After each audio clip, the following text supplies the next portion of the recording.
ஆமென். இந்த நேரத்தில் கூட கர்த்தருடைய வார்த்தை கொடுப்பதற்காக பாஸ்டர் ஜெபி அவர்கள் வந்திருக்கிறாங்க. போன வாரம் வந்தாங்க, கர்த்தருடைய வார்த்தை கொடுத்தாங்க. லேடிஸ் மீட்டிங்லையும் நல்ல கர்த்தருடைய வார்த்தையை தெளிவாக சொல்லி கொடுத்துருந்தாங்க. அதுக்கு கர்த்தருக்கு ஸ்தோத்திரம்.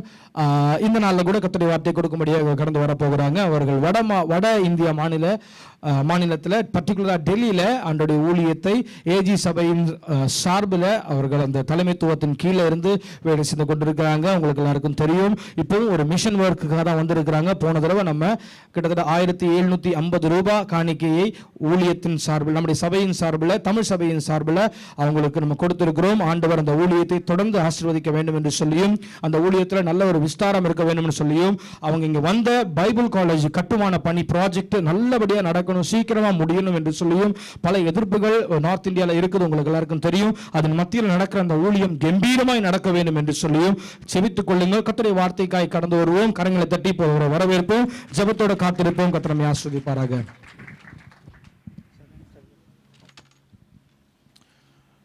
I greet you in the name of Jesus one more time.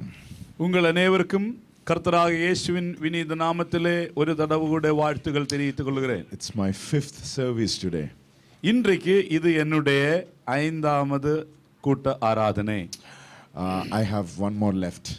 இன்னும் ஒரு மெசேஜ் கூட கொடுக்க வேண்டியதுண்டு. I need your prayer. எனக்கு உங்களுடைய ஜெபம் தேவை.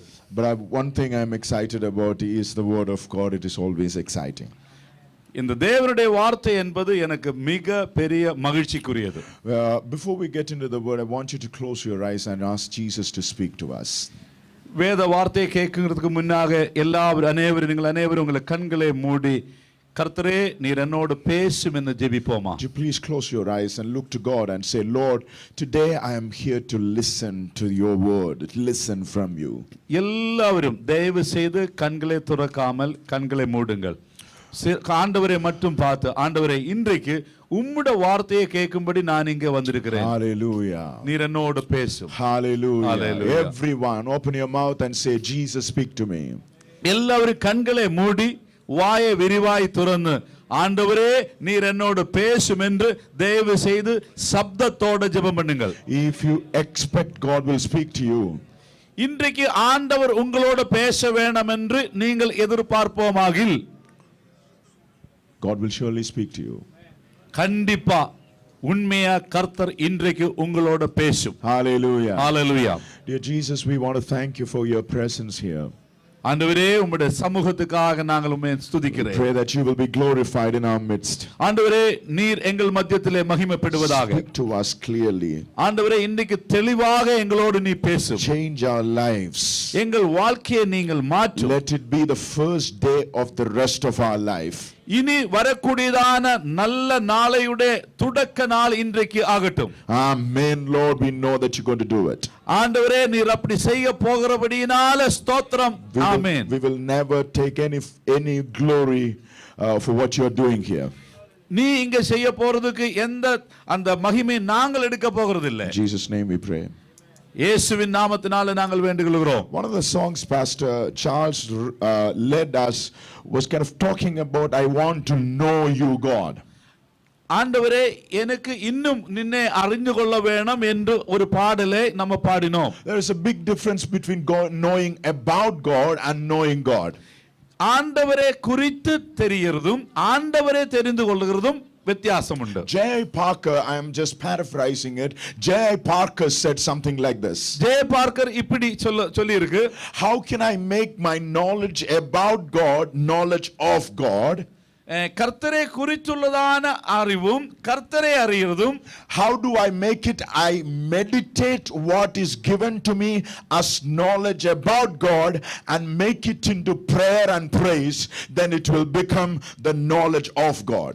ஆண்டவரை குறித்து நான் கேட்டதே தியானம் பண்ணி ஜெபத்திலே உட்காரும் போது ஆண்டவரே தெரிந்து கொள்ளும்படி அது எனக்கு உதவியாய் மாறும். Knowledge about God can be a body of information, but knowledge of God is a personal experience. கர்த்தரை குறித்துள்ளதால அறிவு அது நமக்கு பெரிய ஞானத்தை அறிவை கொடுத்திடும். ஆனால் இயேசுவே தேவனை அறிந்த அறிவு அது நம்முடைய அனுபவத்தை மாற்றிடும். We Christians are called to be not religious people, but we are called to be spiritual people. நாம் ஏதோ ஒரு மதத்தின் சார்ந்து இருந்திருக்கிறதுக்காக அல்ல, ஆனால் நாம் கர்த்தருடைய ஆவிக்குரிய ஜனங்களாகிறதுக்கு தான் அழைக்கப்பட்டிருக்கிறோம். If I am a religious person, I know about my belief system. If I am a spiritual person, I know who Jesus is in person. நான் ஒரு ரிலிஜியஸா இருந்தால் என்னுடையதான அடிப்படைகள் அல்லது அந்த குளிகையின் உபதேசங்கள் எல்லாம் எனக்கு நன்றாக தெரியும். ஆனால் இயேசுவை நான் அறியும் போது நான் ஒரு ஆவிக்குரிய மனுஷனா இருந்தால் என்னுடைய இயேசு யார் என்பது எனக்கு நன்றாக தெரியும். So it is not a cognitive idea that is going to excite our mind. It is an experience of a living person who is fully God and fully man, the man Jesus Christ. ஏதோ ஒரு விஷயத்தை குறித்துள்ளதாய அறிவு அந்த இமோஷனலா நம்மை உற்சாகப்படுத்துகிறது அல்ல, ஆனால் இயேசுவை குறித்து பரிபூர்ணமாய் தேவனாய் இருந்து பரிபூர்ணமாய் மனுஷனாய் பிறந்த அந்த இயேசுவை நாம் அறிகிறதிலே நமக்கு அது ஒரு அனுபவமாய் மாறிவிட போகிறது. The moment the experience ceases, we fall into religion. நம்முடைய அனுபவம் அது முடியும் போது நம்ம மதத்துக்குள்ள போயிடும். The moment experience begins, spirituality begins. நம்முடைய அனுபவம் தொடங்கும் போது அது ஆவிக்குரிய ஜீவிதத்தை தூண்டிவிடும். Today I want to speak to you about a person called Gideon.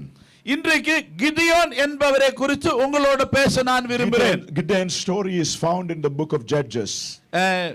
நியாயாதிபர் புத்தகத்திலே அதை நமக்கு பார்க்க முடியும். The book of Judges is talking about 13 judges that ruled Israel from the time of the possession of the land until the first king was instituted. அந்த Canaan தேசத்தை சுதந்திரித்ததிலே இருந்து முதலாவது ராஜாவாய் சவுல் வரைக்கும் 13 நியாயாதிபதிகள் அவரே ஆண்டு கொண்டது. The need for the leader or judge was this, that a generation arose after Joshua who did not know who God was. இப்படிப்பட்டதான நியாயாதிபதிகள் அவங்களுக்கு கர்த்தர் கொடுக்கிறதுக்கு காரணம் அந்த யோசுவா இறந்த பிறகு அந்த ஜெனரேஷன் இறந்த பிறகு தேவன் யார் என்பது தெரியாத ஒரு generation எழும்பினார். If you turn with me to Judges chapter 2 verse number 10, it will clearly tell us the situation in which the need of judges arose. நியாயாதிபர் 2ஆம் அதிகாரம் 10ஆம் வசனத்திലേക്ക് நாம் திரும்புவாகில் அங்கே இப்படிப்பட்டதான நியாயாதிபதிகள் ஏன் தேவைப்படுகிறதுன்னு நமக்கு பார்க்க முடியும். It says like this: after a whole generation had been gathered to their ancestors, another generation grew up who knew neither the Lord nor what he has done. தமிழ்ல கொஞ்சம் படிப்போமா அந்த வசனம்?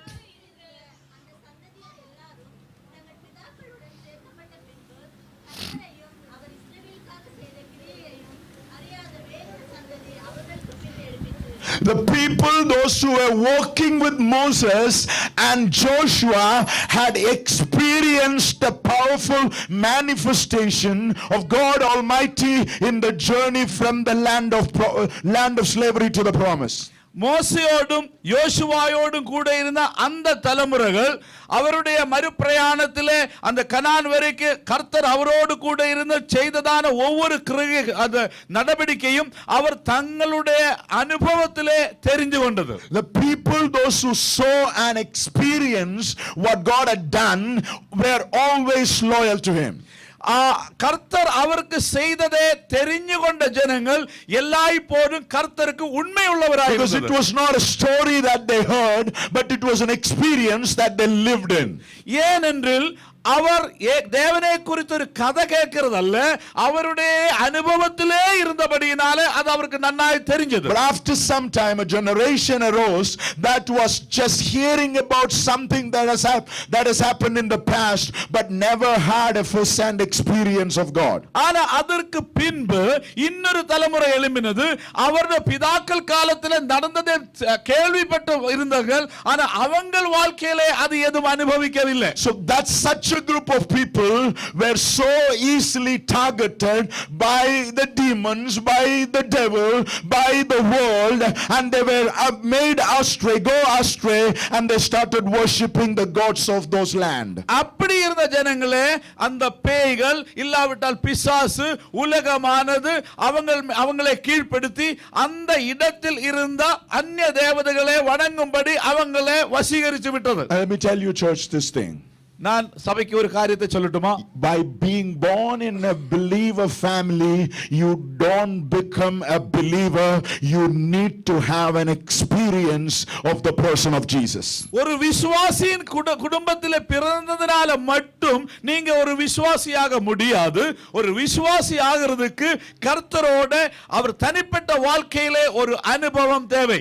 Hallelujah. Hallelujah. Hallelujah. Hallelujah. If you don't have, sometimes we have religion and not spirituality. அநேக வேளையிலே நம்ம வந்து ரிலீஜியஸா இருக்கலாம், ஆனா ஆவிக்குரிய ஜனங்கள் எல்லாமே இருக்கலாம். Religion and spirituality outwardly look alike. இந்த ஆவிக்குரிய ஜீவிதமும் ரிலீஜியனும் வெளியரங்கமா பார்த்தா ஒரு போல தான் இருக்கு. Oftentimes it is all connected to a pastor or a temple or a worship place. அது அந்த ரிலிஜன் என்பது ஒரு பாஸ்டரோடையோ இல்லாவிட்டால் ஒரு கோவிலோடையோ அல்லாவிட்டால் ஒரு ஆராதனை இடத்தோடையும் இணைந்து இருக்கும். I am not against pastors. I myself am a pastor. நாங்கள் பாஸ்டருக்கு போதகருக்கு விரோதம் அல்ல, நானுமே ஒரு போதகர். But I want my people to have a spirituality beyond their relationship with me. ஆனால் என்னுடைய ஜனங்கள் என்னோடு இருக்கிற தொடர்பை காட்டிலும் அதுக்கு அப்புறமாய ஒரு எக்ஸ்பீரியன்ஸ் வேணும்னு நான் விரும்புகிறேன். So their spirituality should be personal, not a religion that I teach them. நான் அவர்களுக்கு போதிக்கிறதான அந்த மதத்தின் அடிப்படை அல்ல, ஆனால் அவருடைய தேவனோடு கூடிய ஒரு உணர்வு தொடர்பு தான் அந்த ஆவிக்குரிய Jeevitham. The book of Daniel talks about it. தானியேல் புத்தகத்திலே அவர் அதை பற்றி சொல்லி இருக்கு. Daniel, Shadrach, Meshach and Abednego were taken from the land of promise to a land of heathens. இப்போது தானியேல், ஷத்ரக், மேஷக், அபேத்நேகோ இவங்கள் அவருடையதான இடத்தை விட்டு சிறையிலே இன்னொரு ஜாதிகளின் ராஜ்யத்திலே போய்விட்டது. And when they went there, before they were taken as captives, the people, those who were coming to attack them, destroyed the temple and demolished everything connected to their religion. இப்போது இவங்களை சிறையாக்கி கொண்டு போகிறதுக்கு வந்ததான அந்த ராஜா அவங்களுக்கு இருந்த அந்த ஆலயத்தை முற்றுமாய் முறியடித்து அதை எரித்து விட்டு அவங்களுக்கும் அந்த மதத்துக்கும் இருந்த எல்லா தொடர்பும் இல்லாம போனது. But my question is this. என்னுடைய கேள்வி இதுதான். If Daniel's spirituality was connected to the temple system and the priests that were there, he would have lost the spirituality when he was taken to Babylon. தானியேலுடைய ஆவிக்குரிய நிலவரம் அவங்களுக்கு இருந்ததான அந்த தேவ ஆலயத்தையும் அவங்களுக்கு இருந்த அந்த புரோகிதர் அந்த ஆசாரியர்களையும் அவங்களோட கனெக்ட் ஆகி இருந்திருந்தா இவங்கள் அந்த இடம் விட்டு இன்னொரு இடத்துல போகும்போது அவருடைய ஆவிக்குரிய ஜீவிதமும் இல்லாமையா இருக்கல. But even when the temple was destroyed and everything was demolished and the religious system was just totally destroyed, they had a spirituality in a totally heathen land.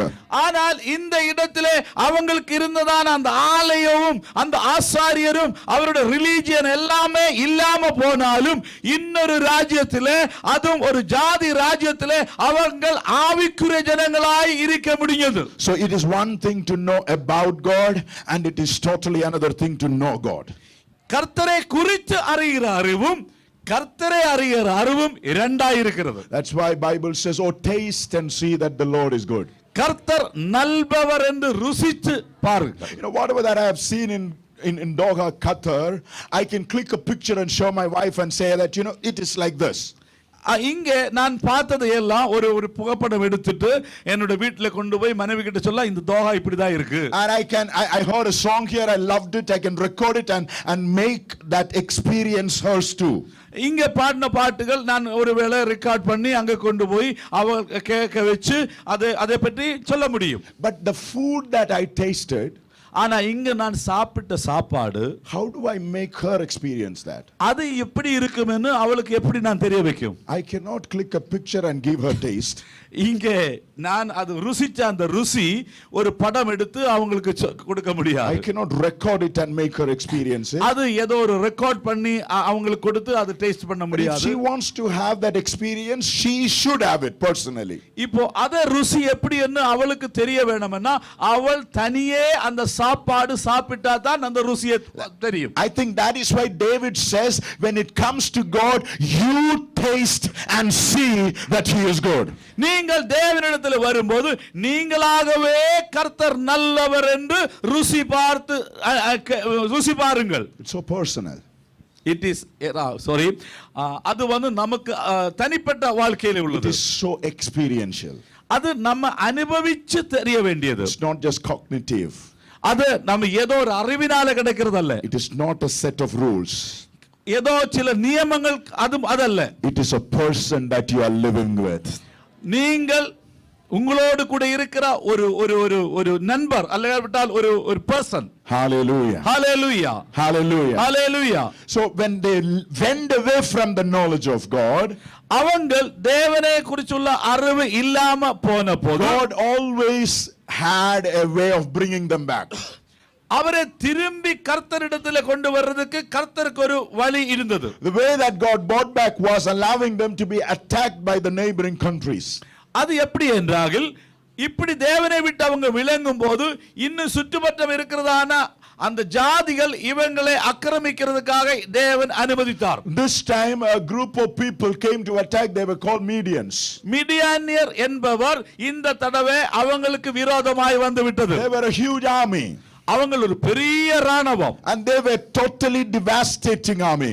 அது வந்து எல்லாவற்றையும் கெடுத்து போடுகிறதான அப்படிப்பட்ட பெரிய ஒரு ராணுவம். If you read from chapter 6 verse number 1 onwards, you will see that they were coming like locusts, just eating up everything. இப்போது நீங்க அந்த நியாயாதிபர் 6ஆம் அதிகாரம் முதல் வசனத்திலிருந்து படிப்போமாகில் அங்கே இந்த ராணுவம் அந்த வெட்டுக்கிளியை போல வந்து எல்லாவற்றையும் சாப்பிட்டு Forces they taken even the corpse, even the cattle, everything that they made for their sustenance was eaten up by Midians. அவங்கள் இந்த இஸ்ரவேல் ஜனங்கள் தங்களுடைய பிழைப்புக்கென்று அவங்க பணியிடும் எல்லாவற்றையும், அதாவது அவங்களுக்குரிய சாப்பாடு வகைகள், அவங்களுக்குரிய ஆடு மாடு எல்லாவற்றையும் இவங்க திருடிட்டு போயிடும். When everything was taken away, that was the moment for the people of God to look to God. அவங்களுக்கு இருக்கிறது எல்லாம் எடுக்கப்படும் போது அந்த சமயம்தான் அவர் தேவனை நோக்கி கூப்பிடக்கூடியதான இடம். Thank God for punishments. சிலப்போ ஆண்டவர் நமக்கு தண்டனை கொடுக்கிறதுக்காக நன்றி. And punishment proves that we are legitimate sons. அப்படிப்பட்டதான தண்டனை இருந்தால் நம்ம உண்மையான பிள்ளைகள் என்று அது நிரூபிக்க கூடும். In Hebrews chapter 12 verse number 8 says, if you get punished, that is a proof that he loves you and you are his legitimate children. எபிரேயர் 12:8 நம்ம படிக்கும்போது அங்கே நீங்கள் அந்த தண்டனைக்குள்ள போனால் உண்மையான பிள்ளைகள் என்று அது நிரூபிக்கிறது. Bible says in Psalm 23, your staff and rod satisfies me or comforts me. உன்னுடைய வடியும் கோலும் என்னை தேற்றும் என்று 23ஆம் சங்கீதத்தில் நம்ம படிக்கிறோம். I remember I read something like this. நான் இப்படி படிச்சதாய் நான் நினைக்கிறேன். The staff is a curved long stick that is used to guide the sheep. அதாவது அந்த மேய்ப்பன் கையில இருக்கிறதான அந்த ஸ்டாஃப் என்று சொல்லும்போது அப்படியே வளைஞ்ச ஒரு பெரிய வடி, அதிலே தான் அந்த ஆடுகளை மேய்ச்சிட்டு கொண்டு போகும். And all those branches that are out of the reach of sheep will be lowered with the staff to be provided, to give it to these these sheep that are walking. அதாவது சின்ன சின்ன செடிகள் இந்த ஆடுக்கு அதை எத்தாவிட்டால் இவர் அந்த அந்த கோலினாலே அப்படியே அவன் அதுக்கு அதை கீழே பண்ணி கொடுக்கும். If the sheep is fallen into a pit, the staff will be used to pick it up. இப்போ ஏதாவது ஒரு பள்ளத்திலே விழுந்தா இந்த கோலினாலே அதை தூக்கி அந்த ஆடை வெளியே எடுத்துடும். But rod is a smaller stick. ஆனா தடி என்பது ஒரு சின்ன வடி. And it is not used for anything of that sort. It is used particularly to beat this sheep up. ஆனா இது அந்த தடியானது அந்த ஆடை நல்ல உத கொடுக்கிறதுக்கு தான் அது யூஸ் பண்ணும். Every time the sheep goes astray, it is given a whack to come back to the flock. எப்பவாவது அந்த கூட்டத்தை விட்டு இங்க அங்க விலகும் போது அதுக்கு ஒரு நல்ல கொட்டு கொடுத்து மறுபடியும் கூட்டத்துக்குள்ள சேர்த்துடும். Or a shepherd who knew what was happening with the sheep when he wrote a psalm comparing God Almighty with a shepherd. He says not only the staff but his rod also comforts me.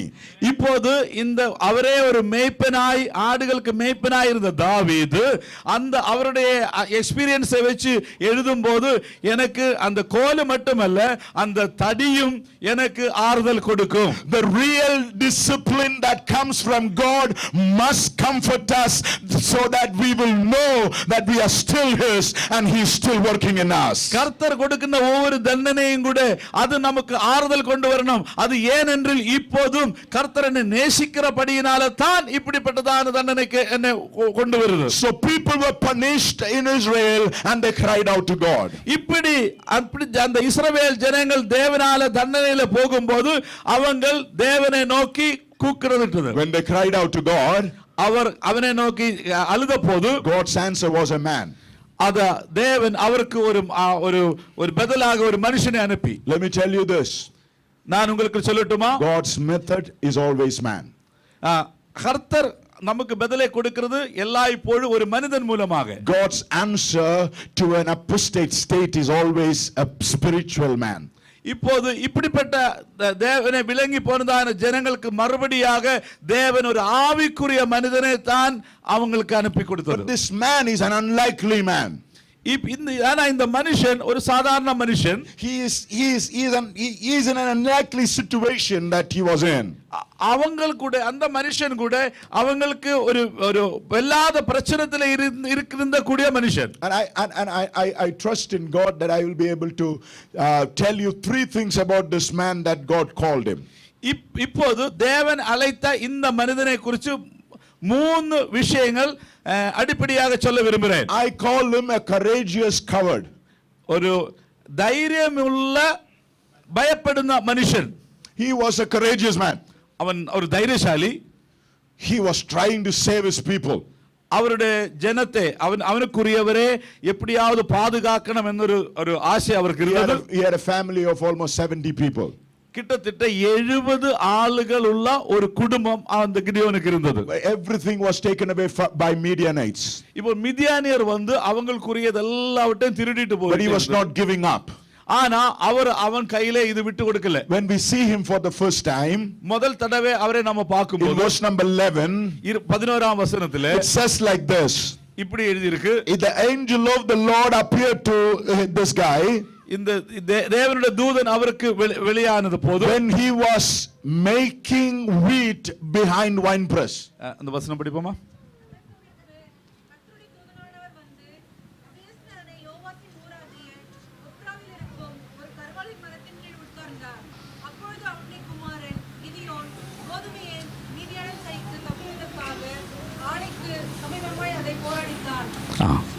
He was pressing the wheat behind the wine press. இந்த கோதம்பை ஆலைக்கு பின்னாக மிதி எடுத்தார். He was afraid. ஏனென்றால் அவன் பயமுள்ளவனாயிருந்தான். He was afraid of the people from Midian who could come and take away the little wheat that is left. இப்போ அவனுக்கு இருக்கிற இந்த இதையும் கூட அந்த மிதியானியர் வந்து எடுத்து போடுமோ என்ற ஒரு பயம் அவனுக்குள்ள இருந்தது. He was in a dangerous situation. இப்படிப்பட்டதான ஒரு இடத்துல தான் அவர் இருந்தது. He was in a serious need. இப்போ அவருக்கு ஒரு பெரிய பிரச்சனையில இருந்தது. So he was trying to survive even when he was so fearful. இப்படி ஒரு பயத்திலே இருந்தும் அவர் எப்படியாவது சமாளிக்கணும், பிழைக்கணும் என்ற ஒரு நோக்கம், ஒரு ஆசை அவருக்குள்ள இருந்தது. That's why he was threshing the wheat behind the winepress. ஆனபடினால அந்த கோதம்பு அந்த ஆலைக்கு பின்னாக மிதி அடிச்சிட்டே இருந்தது. Winepress is not the place for threshing wheat. இப்படி சாதாரணமாக இந்த ஆலையானது அந்த இடத்திலே கோதுமை மிதிக்கிறது இல்லை. Threshing wheat should be done in the field that is meant for threshing. அது மிதியடிக்கிறதுக்கு அது தனிப்பட்டதான வயலிலே நல்ல இடம் இருக்கணும். But he did not do that because he was afraid. அந்த இடத்திலே அவர் அது பண்ணாது இருந்தது, அவர் பயம் இருந்ததனால தான். When I look into the life of Gideon, Gideon வாழ்க்கையில நம்ம பார்க்கும்போது I see many of us very much similar to his life. இங்கே நாம் அனைவர் கூட இந்த கிதியோனே போல உள்ளவர்கள். We all are trying our best to make both ends meet. இப்போ எப்படியாவது நம்முடைய வாழ்க்கையே அது நல்லபடியா இருக்கணும்னு அதுக்காக நம்ம பிரயாசப்பட்டுட்டே இருக்கோம். Left our land, came to a foreign land somehow to survive in this land. எப்படியாவது பிழைப்புக்கென்று நம்முடைய சொந்த நாடை விட்டு இந்த அந்நிய நாட்டுக்கு வந்திருக்கிறோம். And there is a lot of tension going on even right now in the political situation. இப்போ இந்த நாட்டிலே கூட அநேகமான அந்த ஆட்சியின் பிரச்சனைகளை நம்ம சிக்கி இருக்கு. But the need that I am in is a real need. ஆனால் நம்முடைய தேவை ஒரு உண்மையான தேவையா இருக்கிறது. But God shows up in the midst of the need of Gideon. இப்போ கிதியோனுடைய தேவையின் மத்தியத்தில் தான் தேவன் அவனுக்கு வெளிவானார். And God is kind of telling him these words. தேவன் அவருக்கு இந்த வார்த்தைகள் சொல்லும்படி விரும்பினார். I know that you have a serious need. நினக்கு உண்மையாக ஒரு தேவை இருக்குன்னு எனக்கு தெரியும். But the need that I have is much bigger than the need that you are having. உனக்கு இருக்கிற தேவையை காலும் எனக்குள்ள தேவை அதிலும் பெருசு. I have a need to save the land of Israel. எனக்கு இந்த இஸ்ரவேல் ஜனங்களை ரட்சிக்க வேண்டியதுண்டு. But your need is to save the family that you are the head of. நீ தலைவனாய் இருக்கிற உன்னுடைய குடும்பத்தை ரட்சிக்கணும் என்றுதான் உனக்கு விருப்பம். I want you to understand this. இது நீங்க தெரிஞ்சு கொள்ள வேணும். Sometimes we come to God. எத்தனையோ தடவை நாம் கர்த்தரிடத்தில் வரும்போது we have needs. நம்முடைய தேவைகளுக்காக வந்துகிறோம். So we are coming to meet our needs. நம்முடைய தேவைகள் சந்திக்கப்படுகிறதுக்காக நாம் தேவனிடத்தில் வருவோம். But there will be a moment that comes in our life. ஆனால் சில வேளையிலே இப்படிப்பட்டதான சூழ்நிலைகள் வந்துவிடும். That we will be ready to meet God's need. நாம் கர்த்தருடைய தேவைகளை சந்திக்கும்படியாக நம்மை ஒப்புக்கொடுக்கும். I will explain it little more. கொஞ்சம் கூட உங்களுக்கு விரிவாக சொல்ல விரும்புகிறேன். In 1 Samuel chapter 1. முதலாம் சாமுவேல் முதலாம் அதிகாரம். There is the story of a lady called Hannah. அங்கே ஹன்னா என்ற ஒரு ஸ்திரீயுடைய கதையை சொல்லி இருக்கு. Hannah was the meaning of the word Hannah is favor. Hannah என்பதுக்கு அது கருத்து ஃபேவர், தேவ or the grace of God. இல்லாவிட்டால் தேவனுடைய கிருபை. So a woman called the favor is barren. இப்போ தேவ கிடைச்சவள் என்ற பெயரோடு கூடியவள் இப்போ பிள்ளைகள் இல்லாம இருந்தது. Verse number 5 and 6 it says very clearly. 5 6 வசனத்திலே அது தெளிவாக சொல்லி இருக்கு. 2 times Bible says Lord closed her womb.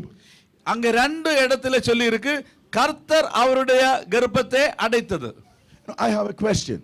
உங்களுக்கு ஒரு கேள்வி. Lord, you closed the womb. தேவனே நீதான் அந்த கர்ப்பத்தை அடைத்தது. You made Hannah pray. நீதான் அந்த ஹன்னாவை ஜெபிக்க வச்சது. You gave a child to Hannah. நீதான் ஹன்னாவுக்கு ஒரு பிள்ளையை கொடுத்தது. And you made him a prophet. ஆனா நீயே அந்த பிள்ளையை ஒரு தீர்க்கதரிசியாய் மாற்றி விட்டது. But why did you close the womb?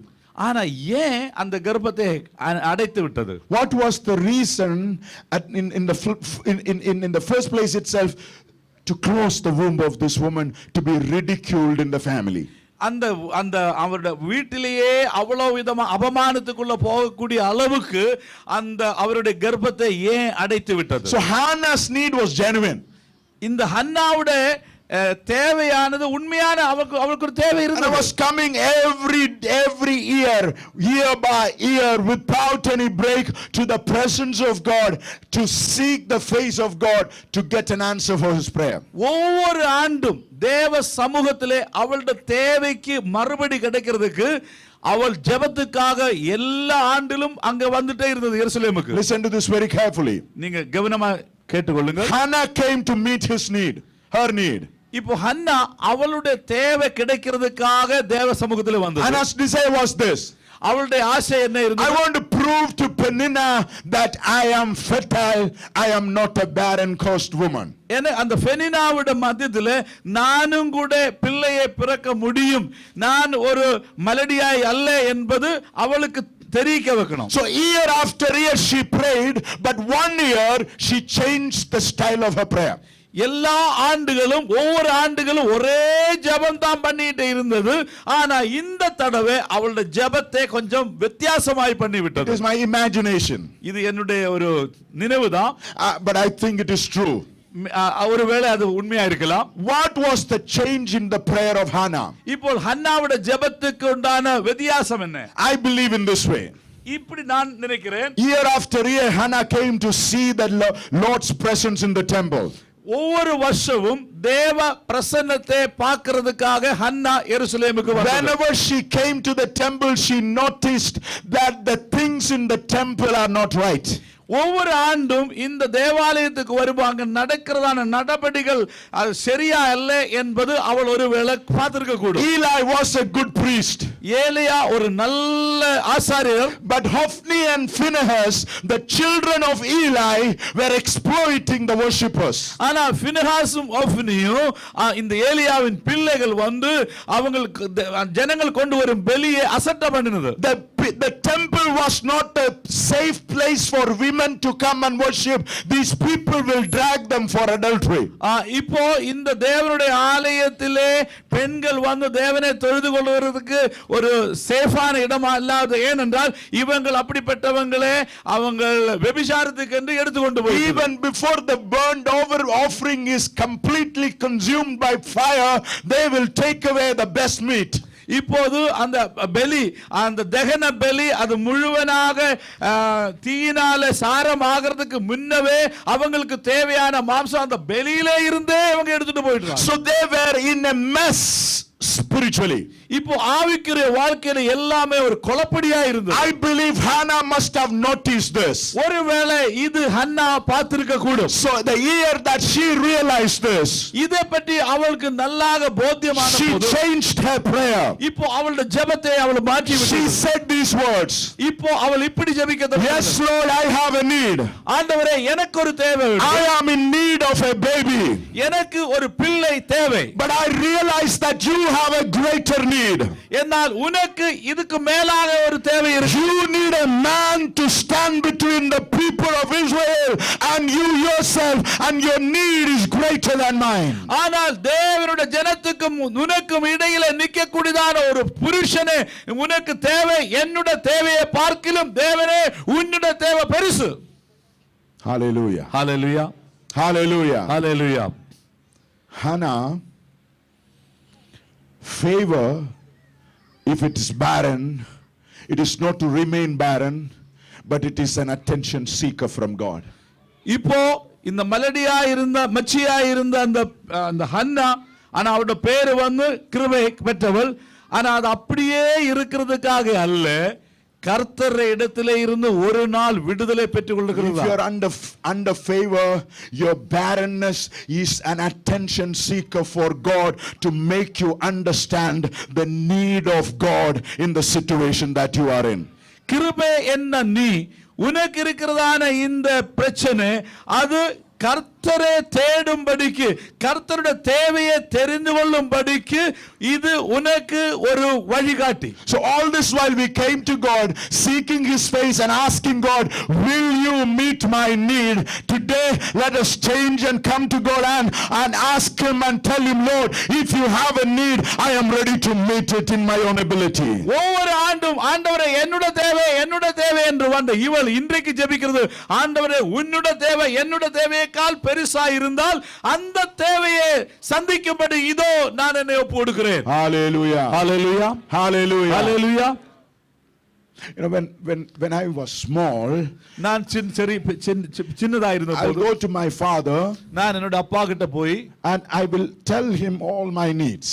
எனக்கு உள்ள தேவைகள் எல்லாம் என் அப்பாவோட சொல்லு. And my father will never let me know what his need is. ஆனால் அந்த அப்பாவுக்கு என்ன தேவை இருக்கிறது என்று ஒரு நாள் என்னோட சொல்ல I மாட்டேன். was too small to understand that. ஏனென்றால் அது புரியறதுக்கு எனக்கு புத்தி இல்லை, நான் சரியவனா இருந்தேன். But as I grew up, ஆனா நான் பெருசாய் வந்தபோது I became mature enough to understand my father's need. ஆனா என்னுடைய தகப்பனுக்கு இருக்கிற தேவையை புரிந்து கொள்றதுக்கு எனக்கு அப்படிப்பட்ட ஞானம் உண்டாகிவிட்டது. How many of you are understanding this? உங்களுக்கு புரியுதா? You can be a child like believer who comes to God for his own need all the time. ஆனா அந்த ஒரு சின்ன பிள்ளையை மாதிரி, குழந்தையை மாதிரி தன்னுடைய தேவைகளை மட்டும் தப்பாவோடு சொல்லக்கூடியதான ஒரு அப்படி ஆவிக்குரிய ஒரு பிள்ளையா இருக்கலாம். The need determines your spirituality there. இப்போது அந்த தேவையே அதுதான் உன்னுடைய ஆவிக்குரிய ஜீவிதத்தின் அடிப்படையா இருக்கு. When the need is met, you will have another need. That's why you are coming back again. இப்போ ஒரு தேவை உங்களுக்கு கொடுக்கும்போது இன்னொரு தேவை அதுக்காக மறுபடியும் அப்பா கிட்ட வரும். But when you walk with Jesus for some time, ஆனால் கர்த்தரோடு கூட நீங்க கொஞ்ச நாள் நடக்கும், when you keep on coming back to the temple like Hannah for several years, Hannah வந்தது போல अनेक வருஷங்கள் தேவ ஆலயத்துக்குள்ள வரும்போது one moment you will realize God has a need and that need has to be met by you yourself. ஆனால் தேவனுக்கும் ஒரு தேவை இருப்பது என்பதும் அந்த தேவை நீங்க தான் உங்கள் மூலமாகத்தான் அது சந்திக்க வேண்டும் என்றும் நீங்கள் பார்க்க முடியும். Hallelujah. Hallelujah. Hallelujah. Hallelujah. So let me ask you the question that I asked last week. நான் போன வாரத்திலே உங்களோடு கேட்டதான கேள்வி நான் மறுபடியும் கேட்கட்டுமா? Are we in a consumer relationship with God or in a covenant relationship with God? இப்போ தேவைகளுக்காக தேவனை சந்திக்கக்கூடிய ஜனங்களா அதோ ஒரு நியமத்தின் அடிப்படையிலே தேவனோடு சந்திக்கக்கூடிய ஜனங்களா? In a covenant relationship we have a better standing with God. நாம் தேவனோட ஒரு உடன்படிக்கை பண்ணினால் தேவனோட நேரா இடத்துல நம்ம நிக்க கூடும். Consumer relationship, நம்ம ஏதோ தேவைக்காக வருவறாங்க, going to God just for our benefit. நம்முடைய சுய தேவைகளுக்காக மட்டும் தான் தேவனை தேடும். So even in the midst of your struggle for survival, God is coming to you and telling you, I know that what you are going through, still I want you to meet the need that I am having. இப்போ உங்கள் தேவைகளும் அந்த பிரச்சனைக்கும் இடையிலே கர்த்தர் நம்மோடு என்ன சொல்றது? உன்னுடைய தேவை எனக்கு நன்றாக தெரியும், ஆனாலும் இந்த உன்னுடைய தேவையின் மத்தியத்தில் எனக்கு இருக்கிற பெரியதான ஒரு தேவை உண்டு, அது நீ தெரிந்து கொள்ள வேண்டும். Your need is connected to your family, Gideon. Gideon, உன்னுடைய தேவைகள் எல்லாம் உன்னுடைய குடும்பத்துக்காக. Your need is connected to your family, Hannah. Hannah, உன்னுடைய தேவைகள் எல்லாம் உன்னுடைய குடும்பத்தை சுற்றி But the இருக்கிறது. need I have is connected with a generation of people. ஆனால் எனக்கு இருக்கிற தேவைகளோ ஒரு முழு ஜெனரேஷனுக்காக. Hallelujah. Hallelujah. So are you ready to meet God's need this afternoon? இந்த சாயம் வேளையிலே அந்த தேவனுடைய தேவைகளை சந்திக்கும்படி நீங்கள் ஆயத்தமா? How many of us are ready to say that, God, if you have a need, I am available to make me useful for whatever way possible to meet your need in my situations. ஆண்டவரே, உனக்கு ஒரு தேவை இருந்தால் நானே அந்த தேவைகளை சந்திக்கும்படிக்கு நான் என்னை இதோ ஒப்பு கொடுக்கிறேன். Hallelujah. Hallelujah. Hallelujah. Hallelujah. Gideon was called a name, mighty warrior. கிதியோனை குறித்து ஒரு பேரு என்ன? பராக்கிரமசாலி. Gideon heard that word. அந்த அந்த அந்த அந்த வார்த்தை கேட்டபோது I believe he must have been looking around to see mighty warrior, who is that? ஒருவேளை பராக்கிரமசாலி அது யாரப்பா அவரை தேடி இருக்கலாம். Because he know that he is so fearful. ஆனா ஏன்? ஏன்னா அவருக்கு தெரியும் அவர் எவ்வளவு பயப்படக்கூடிய மனுஷன். You know when God calls us names, கர்த்தர் நம்மை பெயர்கள் கூப்பிடும்போது, listen to this very carefully, okay? கொஞ்சம் கவனமா கேளுங்க. He doesn't call us name from our past. நம்முடைய பொன் சென்ற காலங்களுக்கு ஏற்றதான பேர் கூப்பிடாது. People call us names from our past. இப்போ ஜனங்கள் நம்முடைய கடந்த கால கிரியைகளை பார்த்து தான் பேரிட்டு கூப்பிடும். How are you known in your village? உங்க கிராமத்துல உங்களை மற்றவங்க எப்படி தெரியும்? That lame man's son. ஓ அந்த சப்பானியின் மகனா? That lady who committed suicide, their cousin brother. அந்த தற்கொலை பண்ணின அந்த ஸ்திரீயுடைய கசின் அந்த that guy who had cancer, who was in debt. ஓ அந்த கேன்சர்னால சத்த அந்த அவருடைய பிள்ளையா? So our identity for people are coming from what happened in the past. பிற்காலங்களில் நடந்ததே சுற்றித்தான் ஜனங்கள் நம்மை குறித்து தெரிஞ்சிருக்கும். But our defense will be, ஆனால் நம்முடைய defense will be டிஃபென்ஸ் நம்முடைய தடைகள் our explanation will be this. நம்முடைய எக்ஸ்பிளனேஷன் இப்படி இருக்கு. That's a better Tamil word. விளக்கம். Right. I was that but I am not that. நான் அப்படி இருந்தது ஆனா இப்போ அப்படி அல்ல. So we counter the past with our present. இப்போ முன்னாக இருந்ததை இப்போழுள்ள நடவடிக்கையினால நம்ம அதை டிஃபெண்ட் பண்ணிட்டு இருக்கு. God is not concerned about your past. God is not defending you based on your present. God is giving you an identity that is from the future. When he calls you a name, he will surely make you into that name. உங்களுக்கு பின் சென்ற காலத்தை எல்லாம் கர்த்தருக்கு தேவை. இப்போ நீங்க நடந்துட்டே இருக்கிற இப்பொழுதும் அல்ல, வரப்போறதான விஷயத்தை குறித்து தெரிஞ்சுதான் கர்த்தர் உங்களுக்கு ஒரு பேர் கொடுத்து கூப்பிடும். Luke chapter 1 verse number 28. Luke 1ஆம் அதிகாரம் 28வது வசனத்திலே, A girl called Mary was addressed this way for the first time. மேரி என்ற ஒரு கன்னிகையை இப்படி ஒரு தேவன் கூப்பிடுறது. Mary was tell, greetings, blessed and highly favored. கிருபை பெற்றவளே வாழ்க, கர்த்தர் உன்னோடு கூட இருக்கிறார். Greetings, highly favored. கிருபை பெற்றவளே வாழ்க.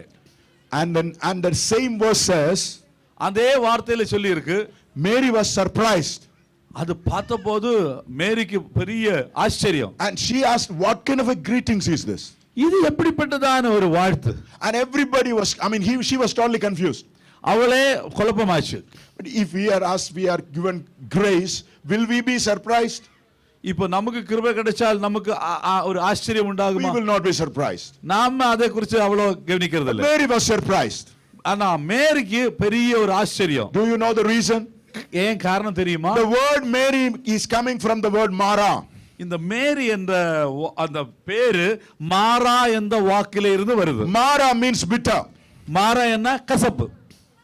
Then those people gave their children name not because அந்த நாட்கள்ல பிள்ளைகளுக்கு பேரு போடுறது because some American guy had that name. Because that some American people had that name. அந்த நாட்கள்ல அமெரிக்கால இருந்த ஜனங்களுக்கு அப்படிப்பட்ட பேர் இருந்ததனால எங்களோட பிள்ளைகளுக்கு அப்படிப்பட்ட பேர் அப்படி பேர் கொடுக்கல. No. அப்படி இல்ல. அந்த காலத்துல they gave names. அந்த நாட்களிலே அவங்க எப்படி ஒரு பிள்ளைக்கு பேர் வைக்கும்? They were descriptive in nature. அவருக்கு நடக்கிறதான அந்த இடத்தை அந்த சூழ்நிலையை பார்த்து ஏதோ ஒரு காரணத்தை பார்த்து தான் பேர் கொடுக்கும். Let me encourage all the young couples. எல்லா அந்த young கப்பிள்ஸும், when you get a child, உங்களுக்கு ஒரு குழந்தை கிடைக்கும் போது first find the meaning of the name and then give the name. நீங்க வைக்கிற பேரினுடைய கருத்தை புரிஞ்சு பேர் போடுங்க. Amen. Amen. Amen. Something happened when Mary was born. Some bitter experience. Mary was named bitter. இப்போ மேரி பிறக்கும் போது ஏதோ ஒரு கசப்பான விஷயம் அங்க நடந்திருக்கும். அதனால இவள் இந்த குழந்தைக்கு கசப்பு என்று பேர் வச்சிருக்கு. Amen. Hallelujah. So every time when she heard her name, she knew that she is destined to be bitter. இப்போ ஒவ்வொரு தடவை இந்த பேரை கூப்பிடும் போது கசப்பே கசப்பே கசப்பே என்று கூப்பிடும் போது நான் கசப்பு தான் என்ற ஒரு சூழ்நிலையில அவள் தம்முடைய மனோநிலத்தை வச்சிருக்காள். An identity was imposed on her ஒரு அவளை பற்றிதான ஒரு ஐடென்டிட்டி அவள் மேலே அடையாளம் வைக்கப்பட்டது based on the past experience. அவளுக்கு இருந்ததான அந்த எக்ஸ்பீரியன்ஸ் அவள் போனதான அதை குறித்து தான் அவளுடைய அடையாளமாய் மாறி. She never had anything else. For the first time she is being addressed as highly favored. இப்போ இதுதான் முதல் தடவை ஒருவர் வந்து கிருபை பெற்றவளே என்று அவளை கூப்பிட்டது. Hallelujah. Hallelujah. Hallelujah. Hallelujah. Are you getting what I'm trying to say? உங்களுக்கு நான் புரிய வைக்கிறதுக்கு உங்களுக்கு புரியுதுண்டா? No matter where you are coming from, நீங்க எந்த இடத்திலே இருந்து வந்தது இந்த பிரச்சனை no matter what opinion people had about you, உங்களை குறித்து ஜனங்களுக்கு எப்படிப்பட்ட மதிப்பு இருக்கு no என்பது விஷயம் அல்ல. matter what identity was imposed on you, உங்களுக்கு மேல இருக்கிற அடையாளம் என்பது என்னதும் பிரச்சனை அல்ல. if God calls you highly favored, you will be highly favored. ஆண்டவர் உங்களை பார்த்து கிருபை பெற்றதே என்று சொல்லும்போது கண்டிப்பா நீங்க கிருபை பெற்றுதான். Hallelujah. Hallelujah. Abraham was Abram. முதல் அவருடைய பேர் அப்ராம். 75 years. 75 வயசு. He was called Abram. Abram. 75th year. 76வது வருஷம் He was given a name Abraham. அதுக்கப்புறம் அவருக்கு அப்ரஹாம் என்ற பெயர் கொடுத்தது. That means the father of nations. ஜாதிகளின் தகப்பன். 24 years. 24 வருஷம். He didn't have children. அவருக்கு பிள்ளைகள் இல்லை. What is his name? ஆனா இப்ப அவர் பேர் என்ன? Father of the nation. ஜாதிகளின் தகப்பன். But what is happening with him? ஆனா அவருக்குள்ள நடந்தது என்ன? In the right relationship he doesn't have a child. ஆனா உண்மையான அந்த உறவிலே அவருக்கு பிள்ளை கிடைக்கல. You know, the identity that we have been given and the reality that we are in may not go well with each other all the time. இப்போ நமக்கு கர்த்தர் கொடுத்திருக்கிற அந்த அடையாளமும் நம்ம இருக்கிற சூழ்நிலை ஒருவேளை சேர்ந்து போகாம இருக்கலாம். But doesn't matter whether it goes well or not. அது சரியா இருக்கா இல்லையா என்னது பிரச்சனையே அல்ல. If God is the one who calls you the father of the nations, you will one day surely become the father of the nations. ஜாதிகளின் பிதா என்று கர்த்தர் உன்னை நோக்கி கூப்பிட்டால் ஒரு நாள் நிச்சயமா கண்டிப்பா நீ ஜாதிகளின் தகப்பன் ஆயித்தான் ஆகணும். Hallelujah. Hallelujah. Hallelujah. Hallelujah. It doesn't matter where you are today. இன்றைக்கு நீ எங்க இருக்கிறது You might be running away from the fears that you have. உனக்கு இருக்கிற பயத்துல நீ ஓடிட்டே இருக்கலாம். You might be threshing the wheat behind the wine press. இப்போ அந்த ஆளை பின்னாடியே அந்த போர் மெதி அந்த கோதுமை மெதி அடிக்கலாம். You might be somebody who's striving to to survive in the land that is totally heathen. இப்போ எல்லாம் நஷ்டப்பட்டதான அந்த இடத்துல எப்படியாவது பிழைக்கணும் என்ற ஒரு சிந்தையோடு நீ இருக்கலாம். But God calls up. ஆனா தேவன் உன்னை பார்த்து கூப்பிடும்போது comes up to you and calls you a new name. இப்போ கர்த்தர் உன் பக்கத்துல வரும்போது அவர் ஒரு புது பெயரில தான் உன்னை And அழைக்கிறார். you and I are supposed to believe what he calls us.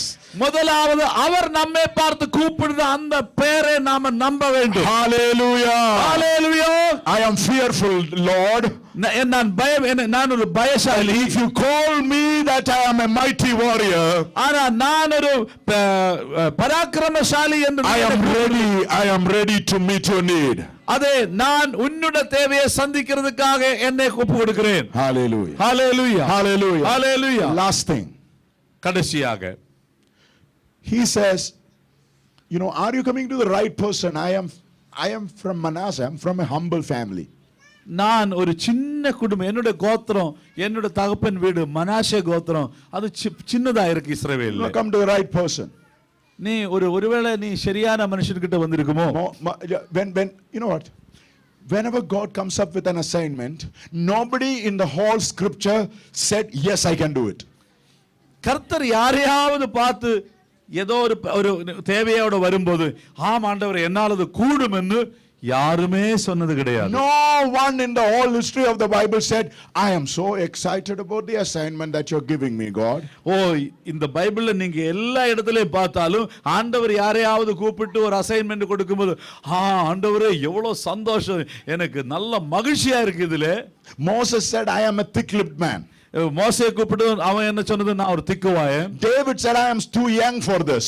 அப்ப தாவீது என்ன சொன்னது, ஆண்டவரே நான் ஒரு இன்னொரு Balan. Isaiah said, I am with unclean lips. Asiya என்ன சொன்னது, ஆண்டவரே நான் அசுத்த உதடுகள் உள்ளவன். Gideon said, I am so fearful. இப்ப கிடியோன் சொல்றது என்ன, ஐயோ நான் ஒரு பயந்த மனுஷன். Peter said, I am so sinful. ஐயோ பேதுரு சொல்றது, நான் ஒரு பாபியான மனுஷன். Who said I can do it? என்னால கூடும் என்று யார் சொன்னது?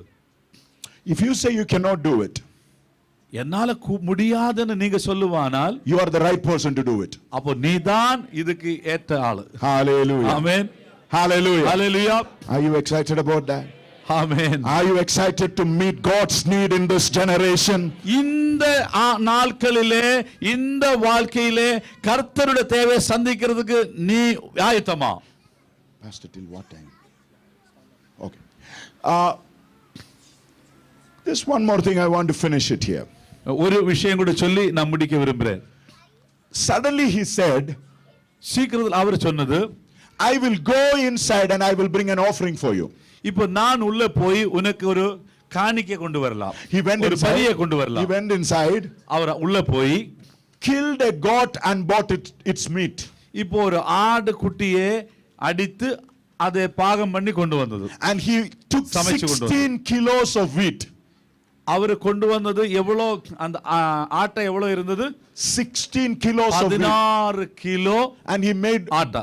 bread with that. 16 கிலோ ஆட்டையிலே அந்த வடை சுட்டு கொண்டு வந்தது. And he bought it. அது கொண்டு வந்து, I have a question. இப்போ எனக்கு ஒரு கேள்வி, Where did you get this goat? இவ்வளவு ஆட்டை எங்க இருந்தது? Where did you get this goat? இந்த ஆடு எங்க கிடைச்சது? Medians were taking it away, right? ஏன்னா அந்த நாட்கள்ல மிதியானியர்கள் வந்து இருக்கிற எல்லா ஆடையும் மாடையும் திருடிட்டு போயிடும். He must have kept somewhere hidden one thing. இந்த ஆடை அவர் கண்களில் படாமல் எங்கேயோ ஒளிச்சு வச்சிருந்தது. Behind the wine press he must have threshed the wheat and gathered 16 kilos. ஒருவேளை அந்த ஆலைக்கு பின்னாக இந்த 16 கிலோ ஆட்டா அவர் போரடிச்சு எடுத்திருக்க கூடும். But when he knew that it is God commissioning him, he said, I'm going to give the best, costliest worship to the King of Kings. இப்போ ஆண்டவர் தான் அவருக்கு முன்னாக வந்ததுன்னு தெரிஞ்ச போது அவர் என்ன நினைச்சு, அவருக்கு இருக்கிறதுலே ஏற்றவும் விலையுள்ளதானது எல்லாம் கர்த்தருக்கே கொடுக்கிறதுக்கு விருப்பமாயிடுச்சு. God loves costly worshippers. இப்போ அதிகமாய் கொடுக்கக்கூடிய காஸ்ட்லி வர்ஷிப்பர் அவரே தான் கர்த்தர் விரும்புகிறார். Hallelujah. Hallelujah. I don't have time to explain that. எனக்கு அது எக்ஸ்பிளைன் செய்யறதுக்கு சமயம் இல்ல. Can we close our eyes? நம்முடைய கண்களை நாம் மூடுவோம். I have just one question. இன்றைக்கு ஒரே ஒரு கேள்வி. Last week I asked you this question. போன வாரம் நான் உங்களுக்கு ஒரு கேள்வியை கேட்டது. Can you see the presence more important than provision, promise and protection?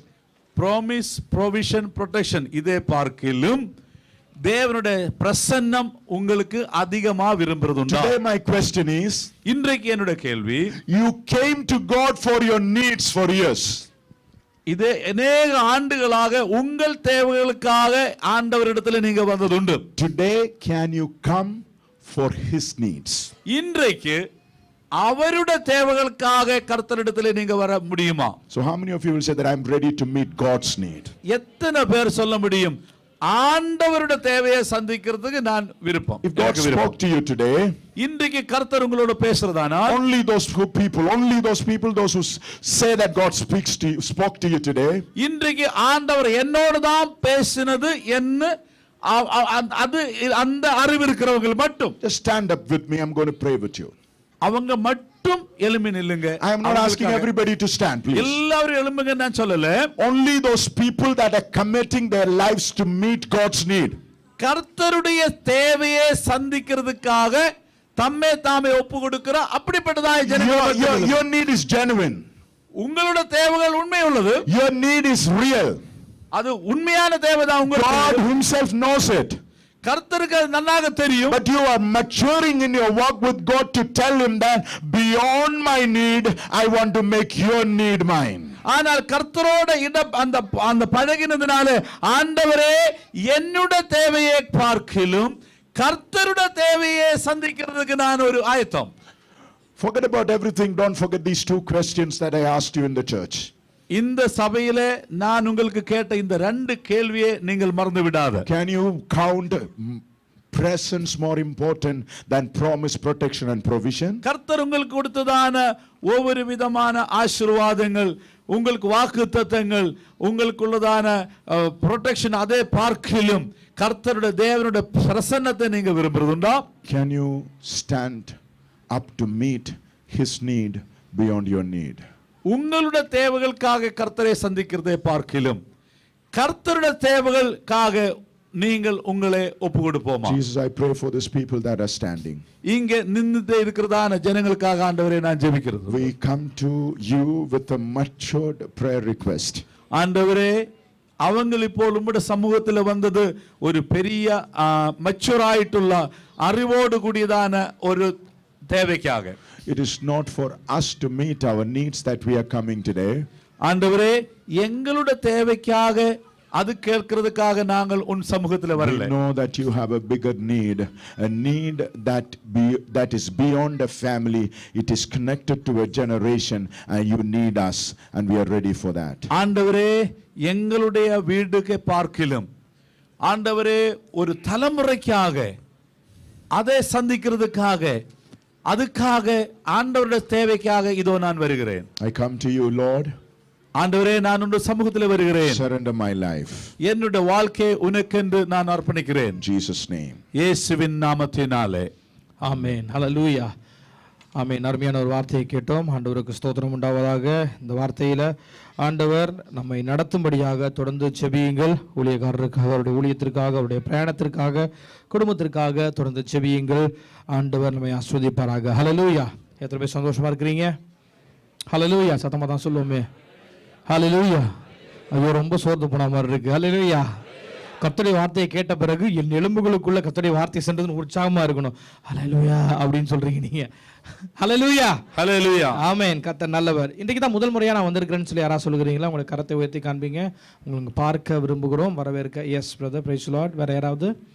First time sisters சொல்லுங்க. நீங்க யாரு? உங்க பேரு யார் கூட்டிட்டு வந்தா? நேம் ரமேஷ். ரமேஷ். தமிழ்நாட்டில் வந்திருக்கேன். இப்போ ஜாப் தேடி வந்திருக்கேன். விசிட்டிங் எல்லாம் வந்திருக்கேன். ரதீஷோட பிரதர். ரதீஷோட brother. God bless you brother. Praise Lord. உட்கார்ந்து கொள்ளுங்க. வேற யாராவது? பெத்தேலிஜின் தமிழ் பிரிவின் சார்பில் உங்களை நாங்கள் அன்போடு வரவேற்கிறோம். தொடர்ந்து வாருங்கள், எங்களோடு கூட சேர்ந்து ஆராதனை செய்யுங்கள். ஒவ்வொரு வெள்ளிக்கிழமைகளிலும் 5:15 மணிலிருந்து 7:00 மணி வரைக்கும் ஆராதனை உண்டு. அதே மாதிரி டியூஸ்டேஸ் உண்டு. ஜெபிக்க வாருங்கள், ஆசீர்வாதம் பெற்றுக்கொள்ளுங்கள். இந்த நாளில் கூட நமக்கு சாட்சிக்கு நேரம் இல்லை. நம்ம ஒரு சில அனௌன்ஸ்மெண்ட்ஸை வேகமாக சொல்லுகிறேன். நம்ம இப்போ ரீசெண்டாக சில சர்ச் ப்ரோக்ராம்ஸ் ஃபுல்லாகவே, மீட்டிங்ஸ் ஃபுல்லாகவே நம்ம வந்துட்டு ஃபுல் ரெக்கார்ட் பண்ணுறோம். மெசேஜ் தனியாகவும் வர்ஷிப் தனியாகவும் நம்ம டிஸ்பிளே பண்ணிகிட்டு இருக்கிறோம். ஒரு சில பேர் நீங்கள் பார்க்குறீங்க. கிட்டத்தட்ட 2000 ஹிட் ஆல்ரெடி வந்துருச்சு. இது வரைக்கும் நீங்கள் பார்க்கலன்னா சர்ச் சர்வீஸ் மிஸ் பண்ணிட்டீங்க, இல்லை சரியான மெசேஜ் நான் பார்த்தேன், எனக்கு திருப்பு கேட்கணும் போல் இருக்குது, இந்த மாதிரி உங்களுக்கு இருக்குது என்றால் மறுபடியும் நம்முடைய சர்ச் யூடியூப் லிங்க் நீங்க பார்த்து கொள்ளலாம். BTAG, Bethel Tamil AG church Doha அப்படின்னு சொல்லி நீங்க யூடியூப்ல போட்டீங்கன்னா நம்முடைய சர்ச் ப்ரோக்ராம்ஸ் ஃபுல்லா வருது. வர்ஷிப்ஸ் இருக்குது, மெசேஜஸ் இருக்குது, சாங்ஸ் இருக்குது, எல்லாமே இருக்குது. சாட்சிகள், ஜபங்கள் எல்லாமே அதில் இருக்கும். நீங்கள் பார்க்கலாம். அதோடு கூட இருக்கிற அந்த ஃபேஸ்புக் பேஜை கூட நீங்க பார்த்து அப்டேட்ஸ் எடுத்துக்கொள்ளும்படி அன்போடு கேட்டுக்கொள்கிறேன். டியூஸ்டே மிஸ்பா ஜபம் நமக்கு உண்டு. தயவு செய்து மிஸ்பா ஜபத்திற்கு நீங்கள் வரும்படி அன்போடு கேட்டுக்கொள்கிறேன். ஜெபிப்பதற்கு உற்சாகமாக இருப்போம். ஆமென். ஹல்லேலூயா. ஜெபிக்கிற சபை தான் வளரும், ஜெபிக்கிற குடும்பம் தான் நல்லா இருக்கும். ஆமென். ஜெபம் தான் நம்முடைய வாழ்க்கையில முக்கியம். ஜெபிப்பதற்கு தயவு செய்து கடந்து வாருங்கள். செல் மீட்டிங்ஸ் பல நாட்கள் நடந்துட்டு இருக்கு. கர்த்தருக்கு ஸ்தோத்திரம். அதை இன்வால்மெண்டா இருக்கிற ஒருத்தங்களுக்காக ஸ்தோத்திரம்.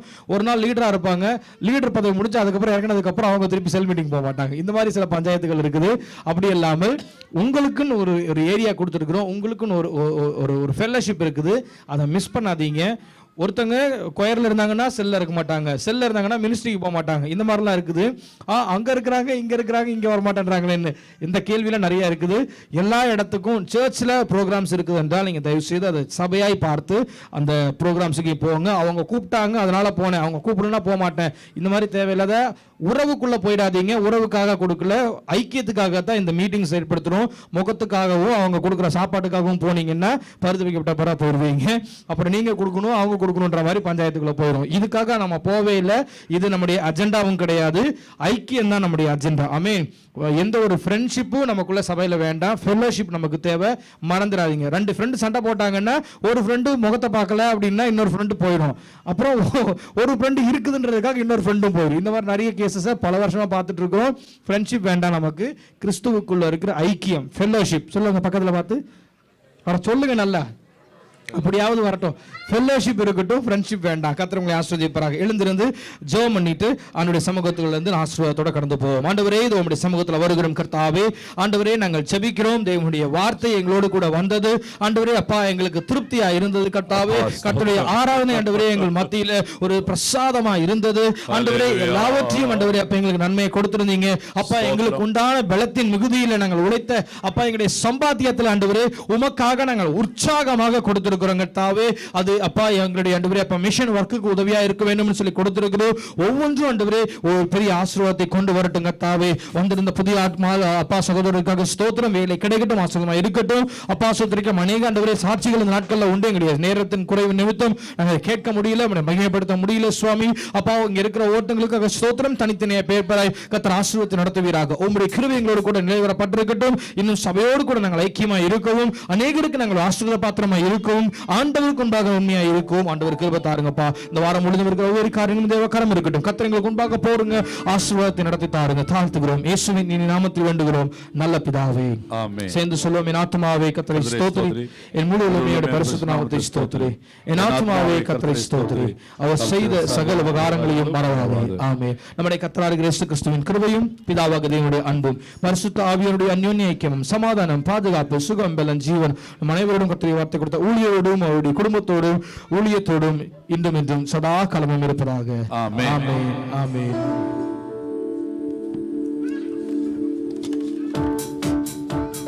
நம்பிக்கை தேவனே, நன்மைகள் அளிப்பவர். நம்பிக்கை தேவனே, நன்மைகள் அளிப்பவர்.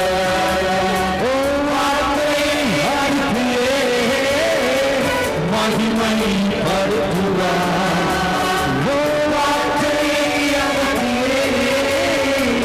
மகிமை படுத்துவார். ஜெயம் கொடுக்கும் தேவனுக்கு கோடி கோடி ஸ்தோத்திரம். வாழ்வழிக்கும் ராஜாவுக்கு வாழ்நாளெல்லாம் ஸ்தோத்திரம். சேர்ந்து சொல்வோம்.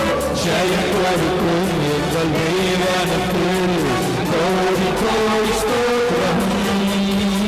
வாழ்வழிக்கும் ராஜாவுக்கு வாழ்நாளெல்லாம் ஸ்தோத்திரம்.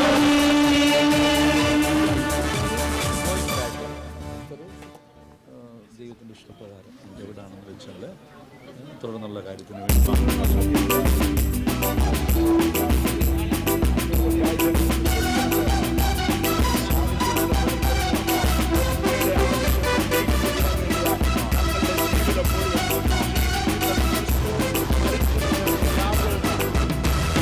ബലത്തിനാലുമല്ല പരാക്രമമല്ല ദൈവ ആവിയാലാകുമെങ്കിൽ.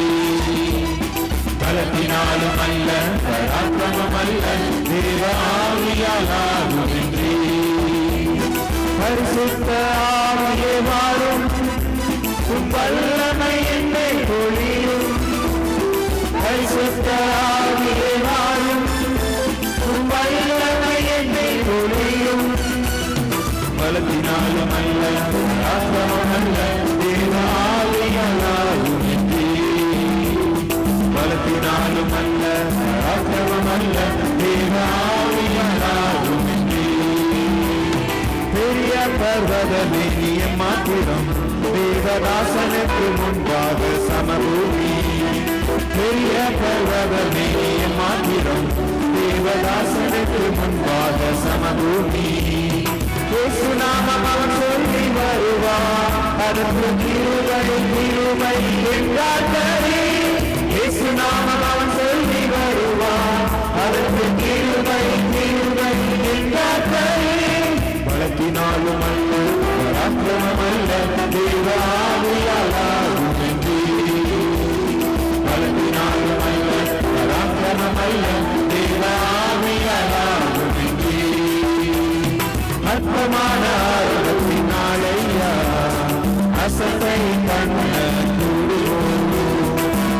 அதிகமான ஆர்வத்தினாலே அசட்டை மன்னர்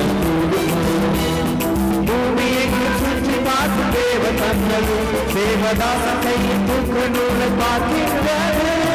பூமியை சுற்றி பார்த்து தேவ கண்களும் தேவதாசத்தை தூக்கு நூலை பார்க்கின்றது. பலத்தினாலும் அல்ல பராக்கிரமம் அல்ல தேவ ஆவியாலாகுமென்றி. பலத்தினாலும் அல்ல பராக்கிரமம் அல்ல தேவ ஆவியாலாகுமென்றி. கர்த்தரின் ஆவிதான் நம்மோடு என்றென்றும் நமக்கு விடுதலை. கர்த்தரின் ஆவிதான் நம்மோடு என்றென்றும் நமக்கு விடுதலை. ஆவியில் நிறைந்த தினம் பாடுவோம்